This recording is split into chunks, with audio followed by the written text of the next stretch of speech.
जनाब शाहिद बरनपुरी साहब से मैं गुजारिश करता हूँ कि आएँ और अपने अशार से नवाजें।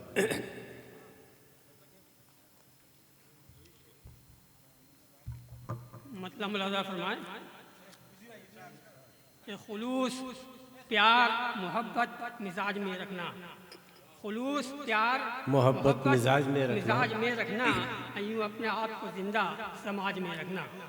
वाह वाह खुलूस वाह। प्यार मोहब्बत मिजाज में रखना, यूँ अपने आप को जिंदा समाज में रखना।